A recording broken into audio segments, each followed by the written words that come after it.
Beforehand she placed baby Tasha in the playpen with a bottle and put the brave little toaster in the VCR to occupy her.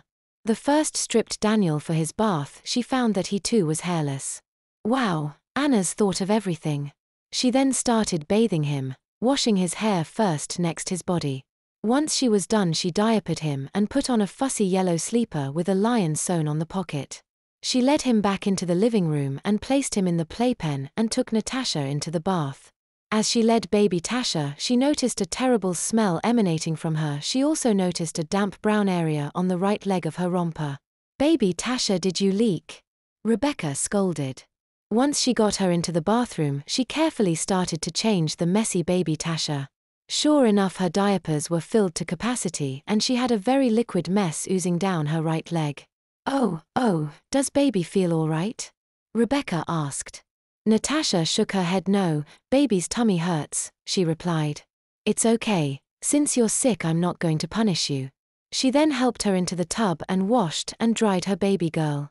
Once she had her in a sleeper, she took her to the kitchen and gave her some medicine for her stomach. Next, she tucked her into bed. Rebecca then went to the living room to find Daniel asleep in his playpen. She roused him enough to guide him into his bedroom and into bed. Her next task was doing the laundry. After that she waited for Anna to come home. Anna came home about midnight. "So how were the babies?" "Well, Daniel was excellent. Natasha on the other hand is not feeling good." "What do you mean?" Anna inquired. "Well, she's been complaining that her stomach hurt and she has a terrible case of diarrhea." As the two were taking they hear what sounded like someone being sick. The two quickly headed to Natasha's room. There they found her to have thrown up all over her bedding and pajamas. Anna took the bedding and Rebecca took baby Tasha to again be cleaned up. She had near liquid poop leaked down both the legs of her sleeper and saturating into her bedding. Anna made the bed as Rebecca again gave baby Tasha another bath. This time Natasha was double diapered and placed in a nightgown. Under her a large waterproof under-pad was lain. About an hour after she threw up she was given a bottle of Pedialyte and again put back to bed. The next morning Rebecca was awakened at about 6 by a crying baby Tasha. Rebecca wandered into her nursery and found that she again had been sick. Rebecca helped her out of the crib and began to wipe her off before she led her into the bathroom for another bath. After her rather early morning bath, Rebecca noticed that she felt rather warm and took her temperature. 102.5 degrees F.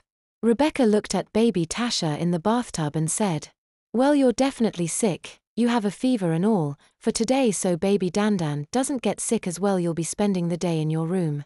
Natasha began to pout, but only for a moment. She just had too little energy to make a fuss.